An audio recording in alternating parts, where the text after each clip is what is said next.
Haleluya, puji Tuhan. Kembali kita datang, kembali kita bersyukur, kita bersama-sama bisa kembali akan mendengarkan sebagian dari kebenaran firman Tuhan pada saat hari ini. Dan Bapak Ibu Saudara sekalian, kita akan bersama-sama akan belajar renungan firman Tuhan di dalam Yesaya pasal yang ke-30. Dan tema yang akan saya bawakan di dalam renungan pada saat ini yaitu hanya dari Tuhan datang pertolongan. Kita sama-sama akan membaca di dalam ayat yang ke-15 Yesaya pasal yang ke-30. Sebab beginilah firman Tuhan Allah yang Maha Kudus, Allah Israel, dengan bertobat dan tinggal diam kamu akan diselamatkan. Dalam tinggal tenang dan percaya terletak kekuatanmu, tetapi kamu enggan. Ayat yang pertama, celakalah anak-anak pemberontak, demikianlah firman Tuhan, dan melaksanakan sesuatu rancangan yang bukan daripadaku, yang memasuki suatu persekutuan yang bukan oleh dorongan rohku, sehingga dosa mereka bertambah-tambah. Dalam Yesaya pasal yang ke-30 ini kita akan sama-sama melihat siapa yang dimaksud oleh Tuhan. Celakalah anak-anak pemberontak. Yang dimaksudkan oleh Tuhan ini dalam Yesaya ini adalah menuju kepada bangsa Yehuda. Bangsa Yehuda ini memberontak kepada Allah. Kenapa? Kita akan melihat bersama, kita akan belajar bersama bahwa mereka masuk dalam satu persekutuan yang bukan oleh perintah Allah, yang bukan oleh dorongan dari Roh Allah. Kita melihat di ayat yang kedua di sana dikatakan yang berangkat ke Mesir dengan tidak meminta keputusanku untuk berlindung pada Firaun dan untuk berteduh di bawah naungan Mesir. Nah, bangsa Yehuda ini mencari tempat perlindungan kepada Firaun. Mereka pergi ke Mesir untuk mencari perlindungan. Bukan atas perintah Allah, bukan atas keputusan Allah untuk mereka pergi ke sana, tapi mereka datang dengan pikiran mereka sendiri. Dengan tindakan mereka sendiri, mereka datang kepada Firaun, cari tempat perlindungan pada Firaun.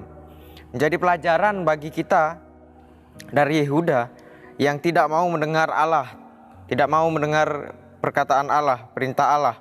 Ada beberapa poin yang akan sama-sama kita bahas dan kita pelajari bersama. Poin yang pertama yang akan kita pelajari pada saat ini yaitu celaka bagi pemberontak.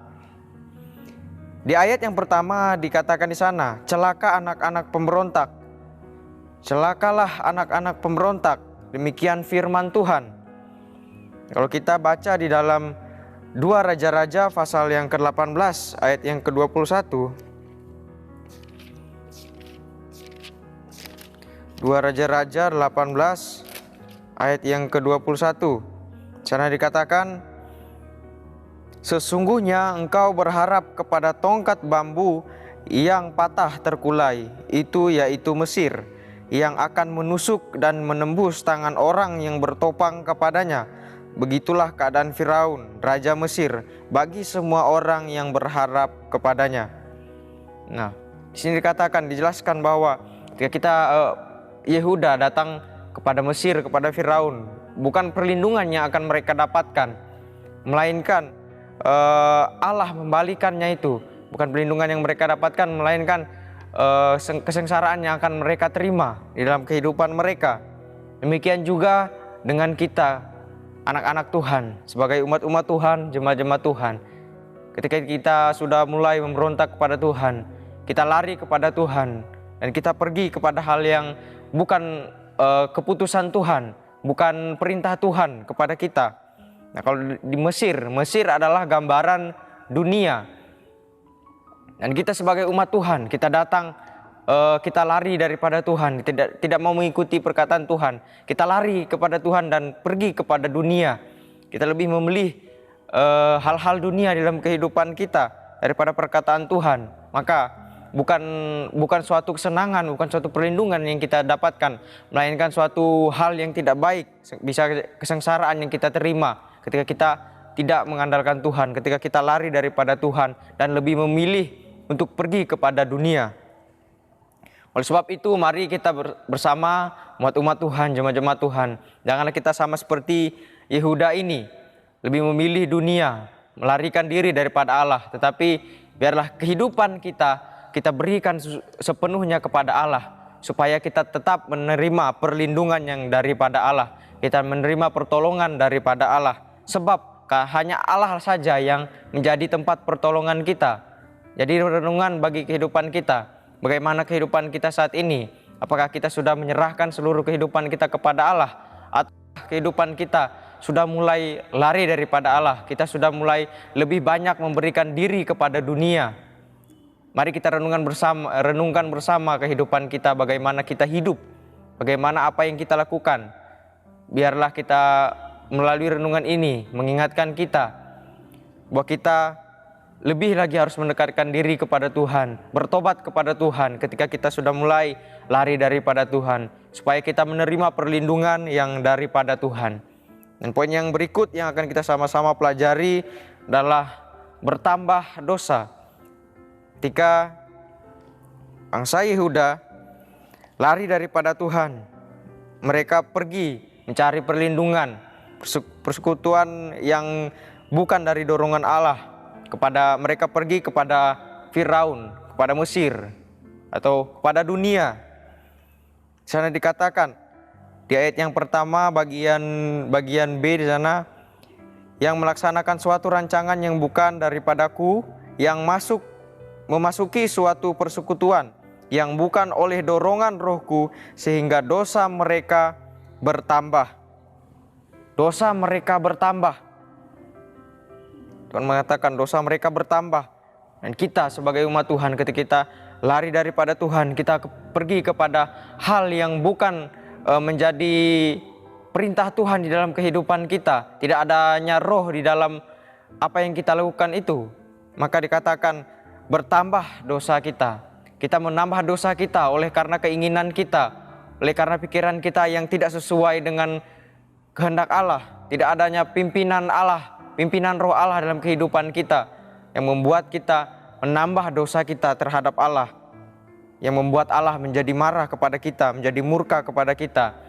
Bahkan Allah bisa saja mencabut perlindungannya daripada kita, ya tidak lagi memberikan perlindungan kepada kita. Karena apa? Kita lari daripada Dia, kita memberontak daripada Dia. Kita lebih memilih hal yang kita inginkan, yang kita rasa enak, yang kita rasa nyaman, tetapi kita tidak memikirkan bahwa yang lebih enak, yang lebih nyaman, tempat perlindungan yang terbaik adalah yang dari Allah. Karena dunia memberikan hal yang baik hanya sesaat saja. Dunia hanya memberikan hal yang baik hanya sementara, karena dunia ini juga hanya sementara. Tapi kalau perlindungan yang daripada Tuhan, itulah perlindungan yang abadi, perlindungan yang kekal, perlindungan yang akan kita terima selama-lamanya.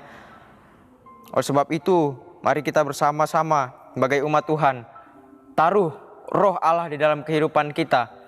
Bukan kekuatan kita, tetapi roh Tuhan dalam kehidupan kita, supaya roh Allah memimpin kehidupan kita untuk ke jalan yang benar, untuk ke jalan yang lebih baik lagi. Kalau kita baca di dalam Zakaria pasal 4 ayat yang ke-6. Zakaria pasal yang keempat ayat 6. Di sana dikatakan, maka berbicaralah ia kepadanya, inilah firman Tuhan kepada Zerubabel, bunyinya, bukan dengan keperkasaan dan bukan dengan kekuatan, melainkan dengan rohku, firman Tuhan semesta alam. Di sini jelas dikatakan kepada firman Tuhan kepada Zerubabel, bukan dengan keperkasaan, bukan dengan kekuatan. Artinya bukan dengan keperkasaan manusia, bukan dengan kekuatan manusia, bukan dengan kekuatan kita, bukan dengan keperkasaan kita, melainkan roh Allah, roh Tuhan yang diam di dalam kita, yang memberikan kita kekuatan, memberikan kita keperkasaan, yang melindungi kehidupan kita.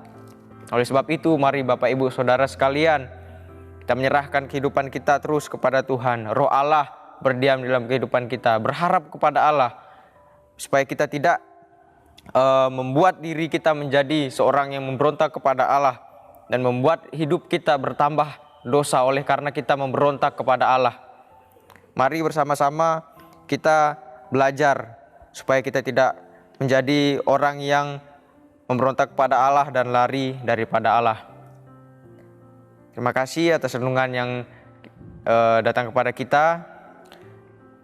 Demikian renungan yang dapat saya bawakan pada saat ini. Terima kasih telah mengikuti renungan 79.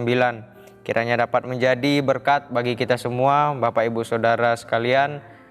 Bapak Ibu Saudara yang ingin didoakan untuk pokok-pokok doa tertentu, menceritakan kesaksian baik mujizat kesembuhan, pemulihan, masalah keluarga, dan lain-lain, dapat disalurkan melalui chat WhatsApp di nomor yang akan saya bacakan, 0813 27 42 0088. Mari kita berdoa untuk firman Tuhan. Terima kasih Tuhan atas kebaikan-Mu, dan pada saat ini kami masih bisa mendengarkan firman Tuhan. Biarlah ini menjadi pelajaran bagi kami bahwa kehidupan kami mau menyerahkan semua sepenuhnya hanya kepada-Mu, karena hanya dari Engkau-lah pertolongan kami Tuhan. Kami tidak ingin menjadi seperti Yehuda memberontak kepadamu, tapi biarlah kami menjadi anak-anak Tuhan yang terus taat kepadamu. Dan ketika kami merasa bahwa kami sudah mulai lari daripadamu Tuhan, biarlah kami Tuhan ingin bertobat kepadamu, minta ampun kepadamu Tuhan, supaya Engkau memberikan kami perlindungan, Engkau mengampuni setiap kesalahan kami Bapa. Terima kasih Tuhan, terima kasih Yesus, ajarkan kami terus melakukan setiap kebenaran firman Tuhan. Kami Jemaat GPD El Shaddai telah memilih jalan kebenaran, telah menempatkan hukum-Mu di hadapan kami. Kami Jemaat GPD El Shaddai telah berpaut pada peringatan-peringatan-Mu ya Tuhan.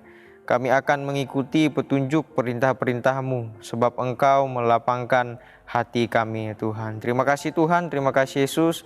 Dengan ucapan syukur dan pujian kami kepadamu di dalam nama Tuhan Yesus Kristus. Haleluya. Amin.